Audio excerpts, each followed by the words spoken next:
Крымский вечер. Федеральная служба безопасности России обнародовала свою версию, почему был задержан зампредседателя Меджлиса крымско-татарского народа Нариман Джелял и еще двое крымчан, братья Азиз и Асан Ахметовы.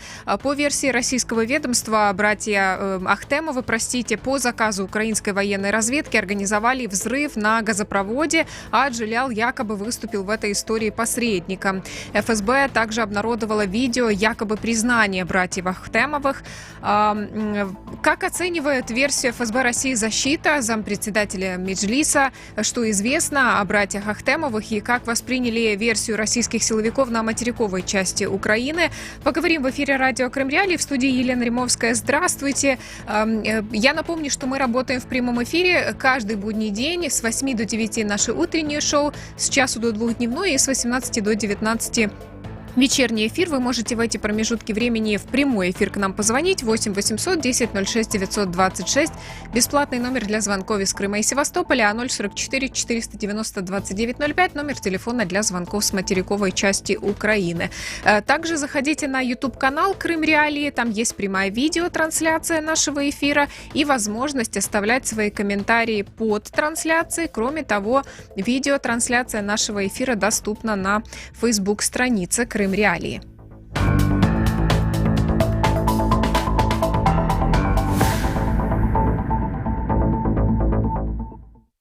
Накануне мы рассказывали вам о том, что подконтрольный России суд в Симферополе отправил под арест на 2 месяца задержанных на выходных крымских татар, братьев Азиза и Асана Ахтемовых, а также заместителя председателя Меджлиса крымско-татарского народа Наримана Джеляла.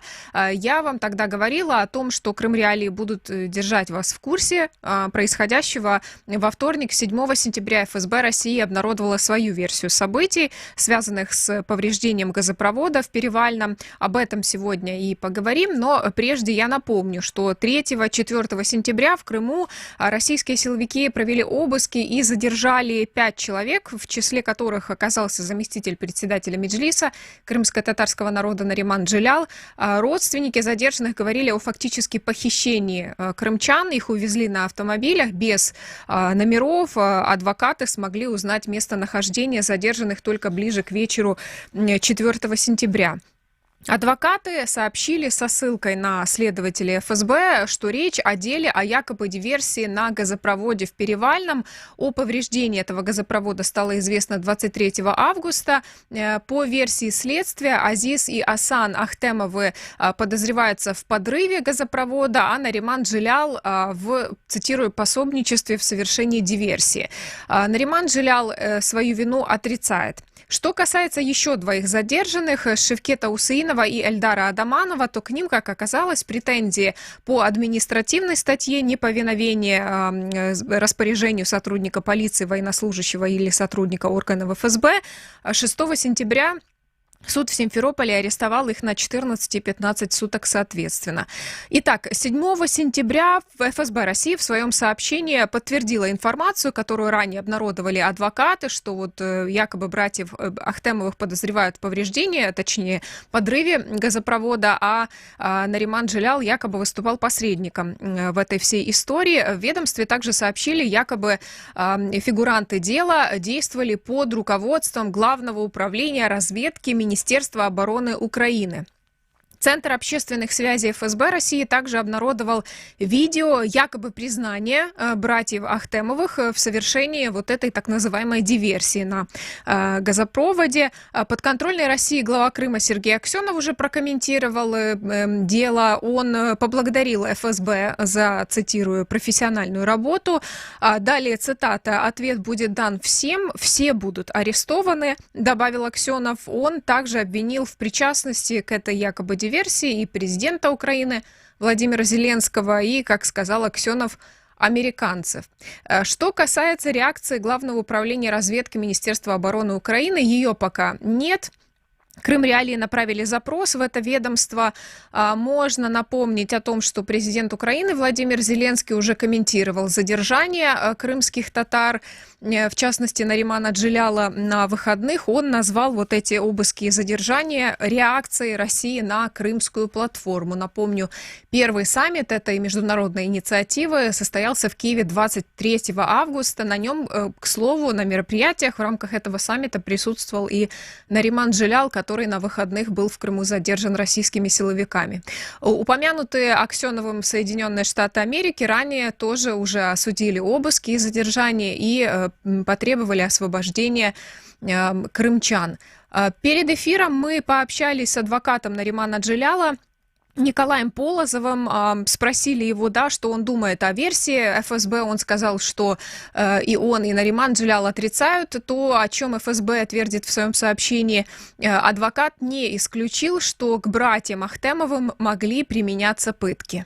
Мы прекрасно знаем методы работы ФСБ. В этом же году был задержан журналист, фрилансер издания «Крым Реалии» Владислав Есипенко, который также давал признательные показания на видео с пропагандистским каким-то журналистом и так далее. Но мы узнали, почему он их давал. Потому что его пытали током, потому что над ним издевались. Методы ФСБ, они никоим образом не меняются, конечно же. Нашли случайных жертв, может быть, подбирали их каким-то образом. Потом в отношении этих молодых людей, по всей видимости, тоже применяли пытки. Мы видели вчера, когда у нас была мера пресечения по Нариману Джилялову, одного из них проводили его мимо нас и тоже продлевали меру пресечения. Абсолютно подавленный молодой человек. Николай Полозов напомнил о выступлении в Крыму ранее в этом году секретаря Совета безопасности России Николая Патрушева. Почему это ФСБ делает? Ну, совершенно очевидно, еще в начале лета секретарь Совбеза Патрушев приезжал в Севастополь, проводил расширенные совещания, говорил о том, что рядом с Крымом на территории Украины построили, значит, лагеря диверсантов, что в Крыму шпионы, диверсанты, будут теракты и так далее. Все поняли, взяли под козырек и фабрикуют эти уголовные дела, заставляя людей оговаривать себя, заставляя людей оговаривать других. Николай Полозов добавил, что Нариман Джилял настаивает на том, что это дело является политическим.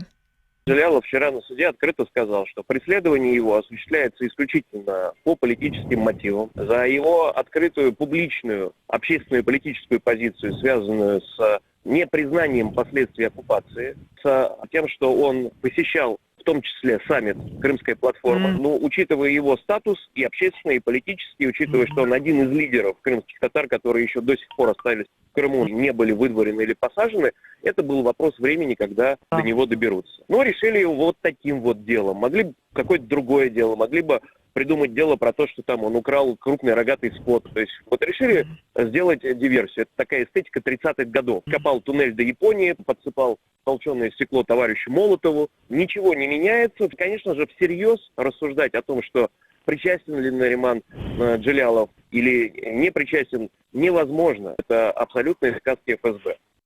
Это был Николай Полозов, адвокат Наримана Джиляла. Мы попросили его отреагировать на версию Федеральной службы безопасности России касательно того, почему был задержан Нариман Джилял, а также братья Ахтемовы. Стоит отметить, что у Асана и Азиза Ахтемовых адвокаты по назначению. На протяжении всего этого времени с момента задержания, насколько нам известно, к ним пытались попасть независимые адвокаты, но братья Ахтемовы от независимых адвокатов отказались.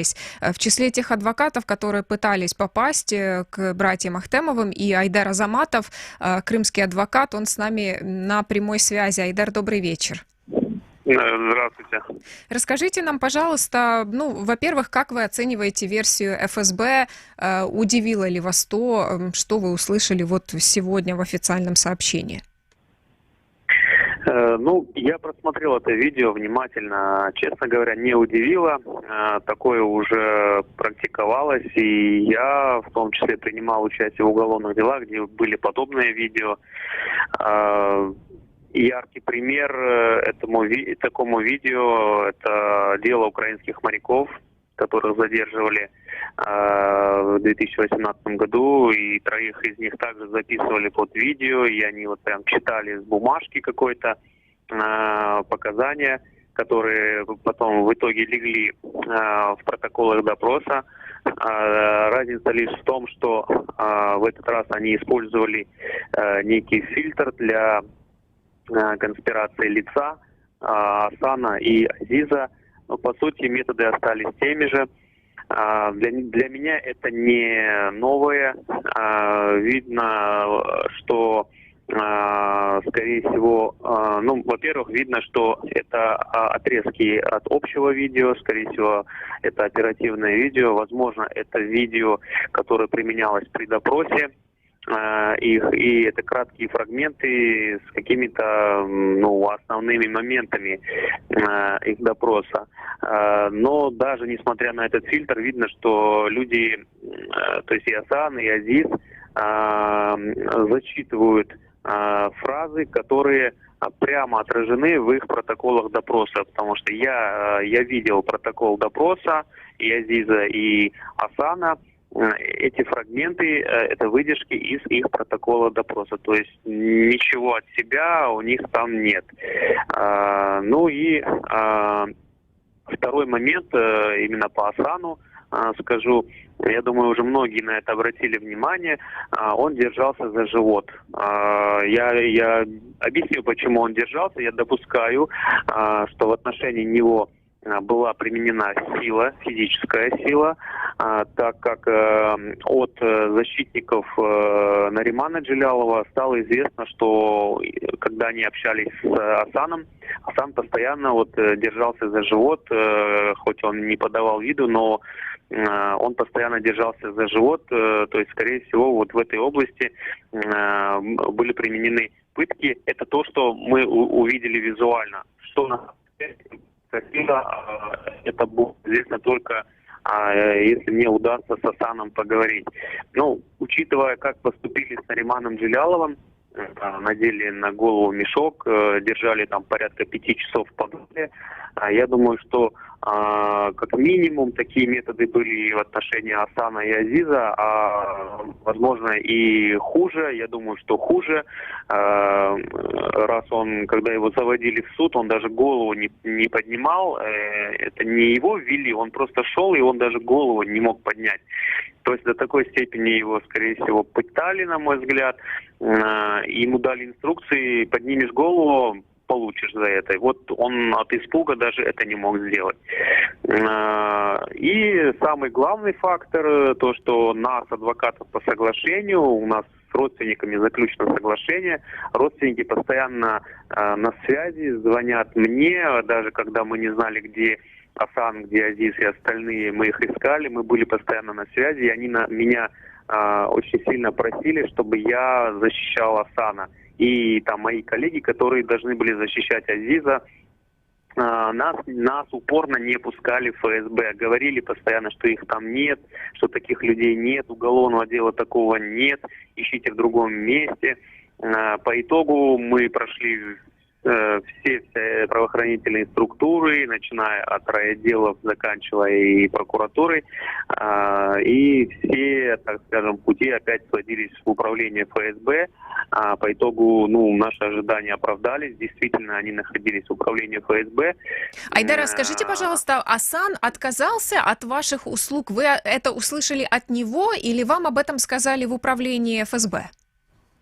Вы знаете, до настоящего времени нет никакой информации о том, что Асан от меня отказался. Письменно, устно, вообще нет информации. То есть вас просто не допускают? Да, меня не допускают. По настоящее время. Я неоднократно подходил в управление ФСБ 4 сентября, когда мы не знали, где он. Я говорил дежурным о том, что я адвокат по соглашению, мне нужно попасть к следователю ФСБ для участия в следственных действиях. И они мне отвечали: мы передали информацию, к вам выйдут. Ко мне так и никто не вышел. Но отказа от меня, ни письменного, ни устного, мне еще не показывали. И никто не говорил. Лишь есть препятствие в допуске к моему подзащитному. Я хотела у вас еще уточнить насчет вот этого видео, так называемого признания. Я тоже обратила внимание на то, что лица Ахтемовых были заблюрены, и действительно, ну, отличаются практика ФСБ в этом вопросе. Я отмечу для наших слушателей, что мы не даем выдержки из этих видео из этических соображений. О чем может свидетельствовать, во-первых, то, что лица заблюрены, а во-вторых, насколько вообще, ну, насколько это в рамках процессуальных каких-то действий, то, что вот такие видео якобы признания обнародовается? Ну, смотрите, первый фактор, то, что использован фильтр для скрытия лица.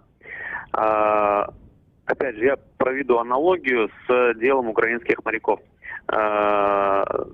Троих, которых записывали на видео, вот явно видно было, что они читают с текста, готового текста. Я думаю, что здесь, чтобы не было вот этих вот вопросов, просто взяли, закрыли лицо. И тем самым, ну, лишили возможности любого человека сказать, что они читают откуда-то. Это первый момент. То есть в этом спецслужбы продвинулись вперед, я так скажу. Что касается демонстрации видео, я думаю, что не было согласия на демонстрацию и вообще публикацию этого видео в соцсетях, ну и, соответственно, чтобы общественность знала об этом. Объясню, по какой причине. Скорее всего, у Асана и у адвоката по назначению следователь отобрал подписку о неразглашении сведений предварительного следствия. Соответственно, сам следователь, получается, ну, я так допускаю, сам следователь допустил разглашение этих сведений, то есть видеоматериала. Я не буду сейчас утверждать, что этот видеоматериал в рамках допроса был сделан или до, но сам факт, даже если этот видеоматериал был сделан до того, как следователь увидел Ахтемова Асана, тогда другая ситуация. Это видео не может быть доказательством того, что они совершили это преступление. Во-первых, отсутствие адвоката, в данном случае его там не видно на этом видео.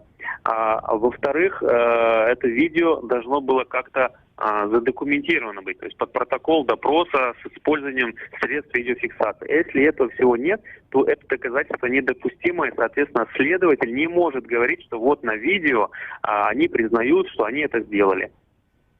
Поняла. Спасибо вам большое. Это был крымский адвокат Айдар Азаматов. Напомню, что он пытался попасть к Асану Ахтемову после задержания. Это один из фигурантов так называемого дела о диверсии. Задержан он был на этих выходных. Всего было 5 задержанных крымских татар. Сейчас в деле фигурируют 3. Это зампредседателя Меджлиса крымско-татарского народа Нариман Джилял, а также братья Асан и Азиз Ахтемовы. Ну, стоит отметить, что ФСБ не комментировала пока вот это такого рода заявления защитников. Отмечу, что Айдар Азаматов является адвокатом по соглашению с родственниками Ахтемова, но, по его словам, пока ему не удалось попасть к своему, да, ну, подзащитному. Я напомню, также вот звучали из уст Николая Полозова аналогии определенные с делом Владислава Есипенко, нашего коллеги, фрилансера «Крым Реалии». Тут такой интересный момент, на который мы обратили внимание вчера, что следователем по делу Владислава Есипенко на этапе, да, вот следователем ФСБ был тот же следователь Власов, который сейчас является следователем по делу об этой так называемой диверсии. Но еще одна аналогия напрашивается, да, это недопуск независимых адвокатов. К Владиславу Есипенко не допускали независимого адвоката почти месяц. Продолжаем наш эфир. Напомню, что сегодня у нас повод – это тот факт, что ФСБ обнародовала свою версию, почему задержали Наримана Джиляла, Азиза Асана Ахтемовых.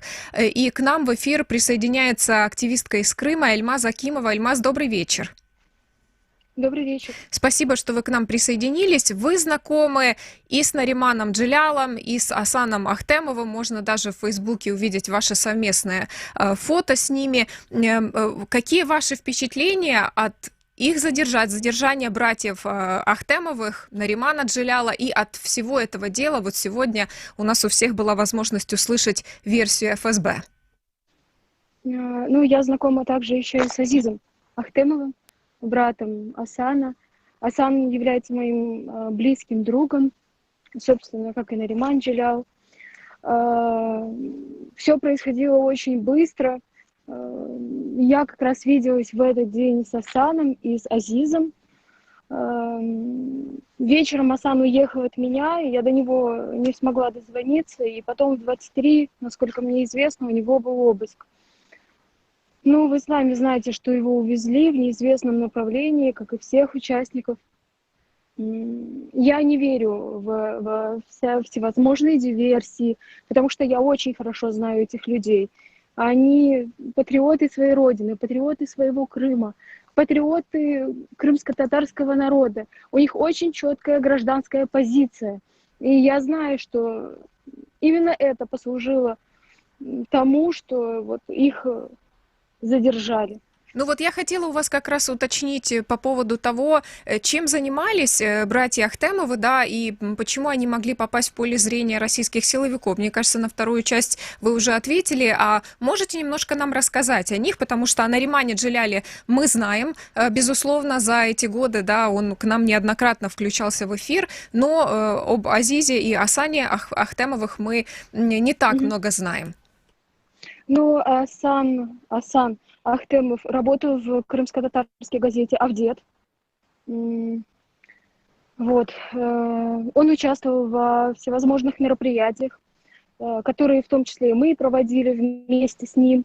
И также мы участвовали, ну, например, мы ходили на 18 мая возлагать там цветы, например, в парк, в сквер в Симферополе. Мы участвовали, делали какие-то мероприятия на 26 июня, это день флага.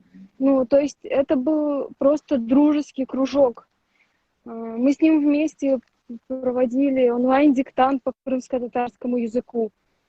Асан не делал ничего такого, за что бы с ним вот так поступили, как и Азиз. Азиза я знаю тоже как человека с твердой гражданской позицией. Я знаю, что он очень любит свой народ, он очень патриотичный парень. Я только положительное могу сказать об этих людях.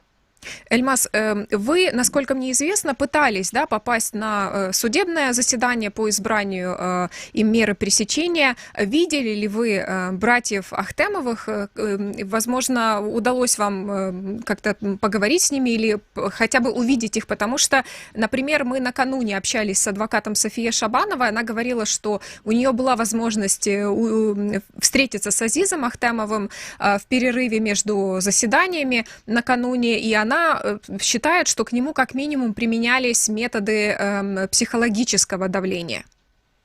Да, я увидела. Ну, мы ждали возле здания суда Киевского, где должно было проходить заседание, когда привезут Асана, Наримана и Азиза.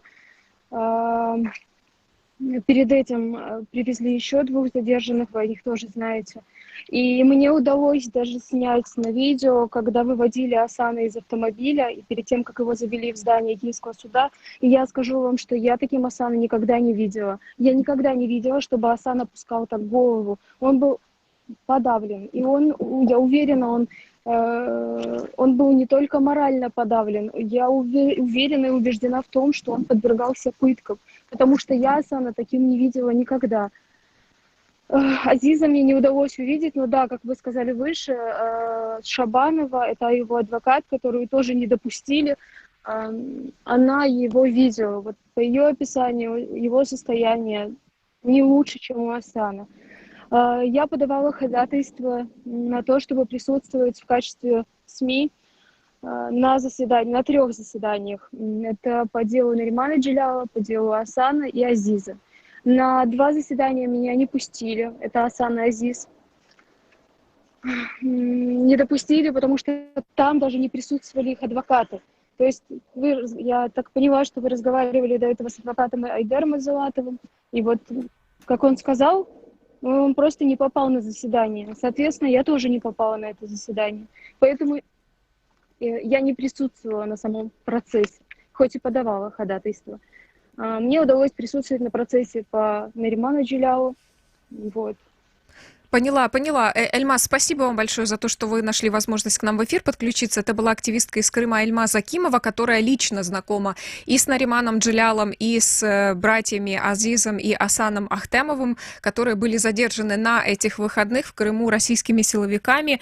По версии ФСБ России, Азиз и Асан Ахтемов якобы подозреваются в подрыве газопровода в селе Перевальном, а Наримана Джиляла подозревают в пособничестве вот этой так называемой диверсии. Нариман Джилял, простите, он отрицает версию ФСБ, в то время как 7 сентября появилось якобы признание братьев Азиза и Асана Ахтемовых в том, что они действительно совершили вот эту якобы диверсию на газопроводе. Спрашивает один из наших слушателей под YouTube-трансляцией, кто-нибудь слышал хоть что-то про этот взрыв газопровода в Перевальном до этих заявлений? В Перевальном и окрестных селах что, ни у кого нет интернета, чтобы написать о взрыве, или там ни у кого нет мобилки, чтобы снять видос взрыва газопровода, спрашивает наш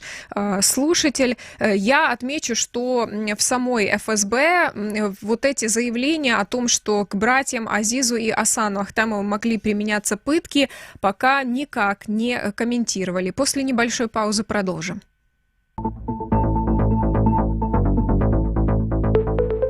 Крымский вечер.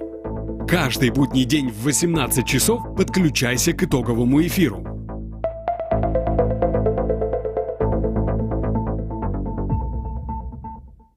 8 800 10 06 926 – это бесплатный номер для звонков из Крыма и Севастополя. Мы обсуждаем задержание на выходных заместителя председателя Меджлиса крымско-татарского народа Наримана Джиляла, а также Ахтема и Азиза, Асана и Азиза Ахтемовых, которые теперь фигурируют в деле о так называемой диверсии на газопроводе в Перевальном. Нет пока реакции Главного управления разведки Министерства обороны Украины. Мы направили запрос. Напомню, что в заявлении ФСБ России это ведомство фигурирует как якобы заказчик вот этой так называемой диверсии. К нам в эфир присоединяется Виктор Ягун, генерал-майор СБУ и бывший заместитель начальника службы безопасности Украины. Виктор Николаевич, добрый вечер. Добрый вечер вам. Что думаете о версии ФСБ, которая появилась сьогодні? Ну, дивіться, це було б дуже смішно, якщо б не стосувалося долі 3 людей. І я так думаю, що доля буде не дуже доброю, тому що ми знаємо, як реалізуються такі справи в Росії. І якщо вже вони призначені винними в тому, що їм приписують, то зрозуміло, що вони будуть доведені до завершення. Насправді, зрозуміло, що ніякого вибуху не було, тому що, ну, по-перше, не служба безпеки, не головне управління розвідки не займається терористичними актами стосовно інфраструктури на окупованих територіях. Це можна було б ще приписати до якихось дій стосовно окупаційних військ або адміністрації, це я би ще там можна якось приписати. А що стосується інфраструктури, це однозначно фейк, і фейк зліплений, грубо кажучи, на колінах, тобто під якусь акцію. Зрозуміло, під яку акцію сьогодні день воєнної розвідки України. Я так думаю, що вони під цей день і підтягували цю так звану реалізацію і, власне, звинувачення Головного управління розвідки Міністерства оборони. Тому і було зроблено зараз в ці дні, щоб таким чином, ніби, грубо кажучи, відсвяткувати цей день разом з Україною, я так розумію. Виктор Николаевич, я смотрела ваше интервью телеканалу «Настоящее время», которое вы дали накануне, 6 сентября, и вы там сказали о том, что Украина не организовывает в Крыму спецоперации с 2016 года. Что вы имели в виду и почему именно с 2016 года? У 2016 році було ще при президентом Порошенком було прийнято рішення здійснити таку, якщо не акцію відплати, а акцію попередження для окупантів, і справді були задіяні сили і засоби Головного управління розвідки для того, щоб можна було окупантам дати зрозуміти, що вони знаходяться на окупованій території. І то вся ця операція була, власне, розроблена і підготовлена виключно силами або військовослужбовців, або людей, які задіяні, мають належність до прикритих оперативників служби Головного управління розвідки, тобто сторонніх людей, цивільних людей в ці всі операції не було задіяно зовсім. І вся ця операція, якщо б вона була реалізована, вона була б справді реалізована проти окупаційних підрозділів і адміністрацій, які знаходяться в Криму. Тобто в черговий раз навіть тоді було прийнято рішення щоб не було затронуті жодні інфраструктурні об'єкти і цивільне населення Криму. Но я так понимаю, что речь идет о так называемом деле о диверсии, когда был задержан Евгений Панов. Он уже освобожден в рамках обмена между Украиной и Россией. Это вы об этом деле говорите? Так, саме це справа. То. Коли була боєзіткнення і були ліквідовані 2 представника ФСБ, це, власне, цей бій, який був на березі з ФСБшниками, це були співробітники, діючі співробітники Головного управління розвідки Міністерства оборони. Ну, это интересная информация. Я не припомню, честно говоря, чтобы тот же Петр Порошенко как-то комментировал это, поэтому если он захочет, то было бы интересно узнать подробности. Виктор Николаевич, последний вопрос. 3 минуты буквально у нас остается. Так а почему после 2016 года вы говорите, что Украина уже точно не причастна ни к каким подобного рода происшествиям? Концепція була змінена керівництвом, тодішнім керівництвом і теперішнім керівництвом. Було прийнято рішення не проводити такі акції, які б могли звинувачити Україну, тому що, знаєте, це один з тих варіантів, коли червоні партизани під час Другої світової війни проводили якісь акції і потім страждало місцеве населення. В перемовинах з людьми, в тому числі з кримськими татарами, було прийнято рішення не проводити тих акцій, щоб не можна було звинуватити Україну і притягнути людей, які потерпають від окупації, у цих звинуваченнях. Тому я чітко можу сказати, що жодних силових акцій, починаючи з 2016 року, Україною не планувалося і не проводилося на території Криму. Все решта, що там зараз приписується, якісь там диверсії, підготовка терактів, все це фантазії місцевих представників окупаційної влади Росії. Поняла. Спасибо вам. Это был Виктор Ягун, генерал-майор СБУ, бывший зам главы Службы безопасности Украины. Напомню, что непосредственно в Главном управлении разведки Министерства обороны Украины пока не комментировали версию ФСБ России касательно того, почему задержали Наримана Джеляла, а также братьев Азиза и Асана Ахтемовых. Напомню, их задержали на выходных. Они фигурируют в деле о якобы диверсии на газопроводе в Перевальном в Крыму. Нариман Джелял эту версию отрицает, версия ФСБ о том, что он как-либо причастен к этому происшествию. Между тем, ФСБ России уже опубликовала сегодня видео якобы признаний Асана и Азиза Ахтемовых в том, что они эту диверсию якобы совершили. Но опять-таки мы говорили с адвокатом Айдаром Азаматовым, который не может попасть пока к своему подзащитному, одному из братьев Ахтемовых. Он уверен в том, что на них оказывается как минимум минимум психологическое давление. И вот, к слову, то, о чем упомянул Николай Полозов ранее в нашем эфире, он напомнил о том, что ранее в этом году в Севастополь приезжал секретарь Совета Безопасности России Николай Патрушев, и тогда он заявил, что в Крыму, процитирую, сохраняются предпосылки возникновения угроз национальной безопасности, обусловленные возможным осложнением межнациональной, межконфессиональной обстановки и вероятностью совершения терактов. Вот Николай Полозов связывает это с тем, что российские силовики в Крыму поняли это заявление как своеобразную команду к действию. К нам присоединяется в эфир Михаил Савва, российский политолог, доктор политических наук, глава правления экспертной группы «Сова». Михаил, добрый вечер. Добрый вечер. Вот версия Николая Полозова о том, что по-своему российские силовики поняли заявление Николая Патрушева о террористической угрозе в Крыму. Что вы об этом думаете? Вот возможно ли такое, что это реализация такого выступления секретаря Совета Безопасности России? Я думаю, что для фальсификации уголовных дел российским силовикам не нужно специальное указание, даже выступление Патрушева. Эта система давно работает именно таким образом. Российские силовые структуры, в первую очередь Федеральная служба безопасности, решают две задачи. Первая задача – это повысить уровень страха в обществе, для чего необходимы, хотя и точечные, но уже достаточно массовые репрессии, удары по лидерам общественного мнения, по людям, которым общество доверяет. И вторая задача – это создание таких условий, когда любое обвинение, даже самое абсурдное, будет приниматься судами и будут выноситься обвинительные приговоры. Это уже достигнуто.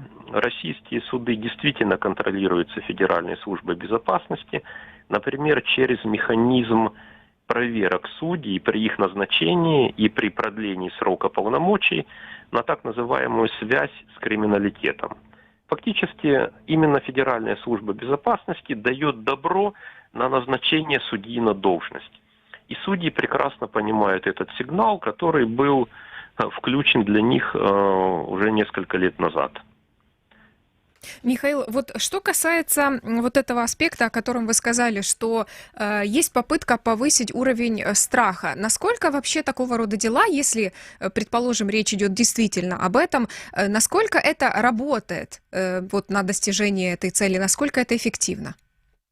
Это достаточно эффективно, поскольку общество получает четкий сигнал. Посадить могут без малейших доказательств вины, просто за общественную активность, за гражданскую активность, за личную позицию, которая не совпадает с позицией власти.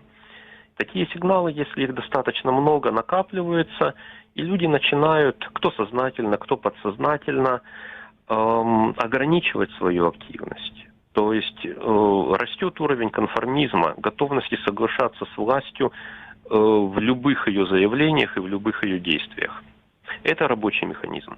2 недели назад вы включались в эфир к моему коллеге, тогда вы комментировали вот первый саммит Крымской платформы, и сейчас по итогам задержаний в Крыму на этих выходных, по итогам задержаний Наримана Джиляла, звучит версия, в частности, от председателя Меджлиса крымско-татарского народа, о том, что вот это задержание Наримана Джиляла, в частности, это ответ на Крымскую платформу. Мы упоминали в нашем эфире также, что господин Джилял присутствовал на мероприятиях Крымской платформы в Киеве. По вашему мнению, может ли вот такое тоже присутствовать? Я не думаю, что это ответ на Крымскую платформу. На мой взгляд, думать так даже опасно, поскольку тогда возникает следующая логическая цепочка.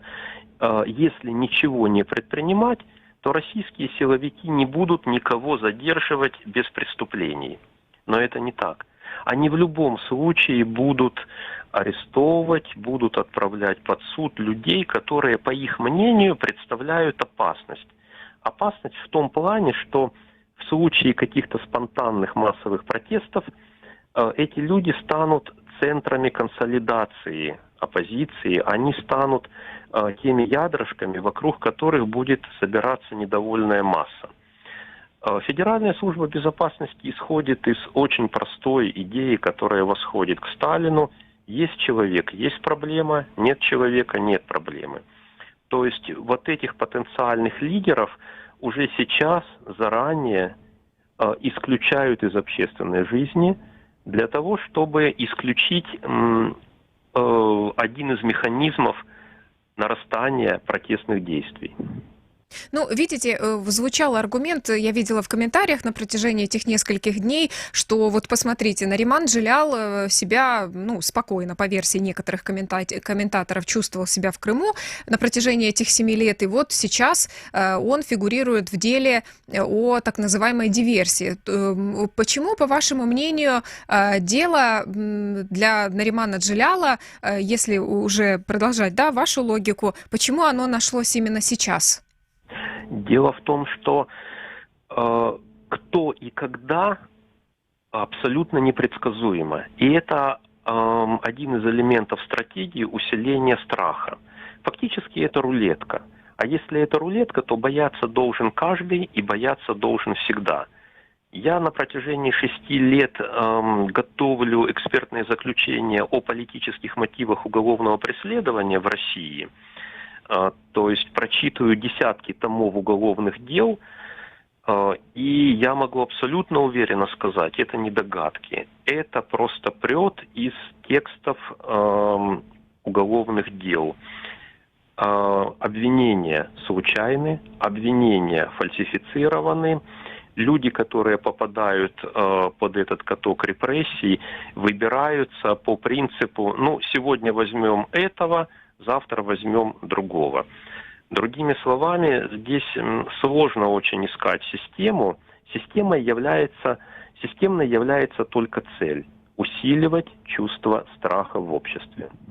Поняла. Спасибо вам большое. Это был Михаил Сава, глава правления экспертной группы «Сова». Напомню, что в эфире радио Крым Реалии мы обсуждаем сегодня дело о так называемой диверсии на газопроводе. Мне подсказывают, что есть у нас слушатель. Давайте успеем еще одного слушателя взять. Добрый вечер. Кто вы, откуда? Пожалуйста, ваша реплика или вопрос? Здравствуйте, Ирина Ильмовская, все слушатели Крым Реалии на 648 кГц. Ну, смотрите, это идут репрессии, я согласен, что это и Крымская платформа, и все, что происходит в Украине, потому что наши негодяи чувствуют, что Украина уходит и будет уходить.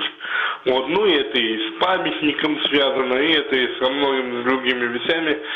Поэтому готовьтесь, как я не раз говорил, Ирина Лемовская и все слушатели Крым Реалии до 648 и в приложении готовьтесь, чистите оружие, дальше больше будет горячее. Вы видите, что в Адюбае-Вудеевске происходит на Донбассе, усиляются действия, поэтому вот так вот. А вам удачи, и я вас люблю. Поняла. Спасибо вам большое за ваш комментарий. Это был наш слушатель, постоянный слушатель из Москвы. Я же успеваю еще вам несколько реакций озвучить на вот это дело о так называемой диверсии. Не только реакция ФСБ, но и скажу, что США, ЕС и Великобритания призвали российские власти освободить арестованных в Крыму Наримана Джеляла и других крымских татар. С таким же призывом выступила правозащитная организация «Международная амнистия». Не только освободить задержанных, но и прекратить, как отметили правозащитники, репрессии против крымских татар на аннексированном полуострове. Тем временем уполномоченный Верховной Рады Украины по правам человека Людмила Денисова обратилась к Верховному комиссару ООН по правам человека в связи с новыми арестами, которые произошли в Крыму. А прокуратура Автономной Республики Крым и города Севастополя накануне сообщила о том, что переквалифицировала уголовное производство в связи с обысками и задержаниями в Крыму 3 и 4 сентября. Теперь это дело будут расследовать по статье «Военное преступление».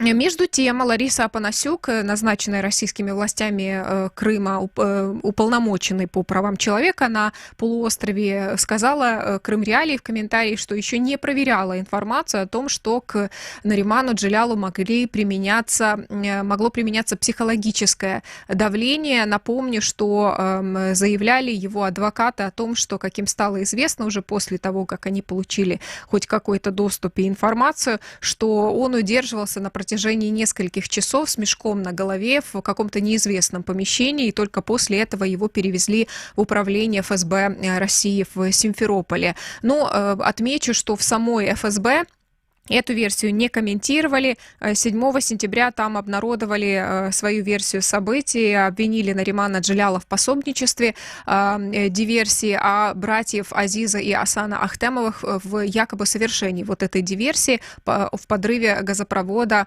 в Перевальном. Напомню, что Украина требует немедленного освобождения всех задержанных, а адвокат, в том числе Наримана Джеляла, настаивает на том, что это дело является политическим. Я, Елена Римовская, с вами прощаюсь, и не забудьте присоединиться к нам в утренний эфир 8 сентября. Будем говорить о российских уголовных делах за так называемое уклонение от службы в российской армии против крымчан. До свидания.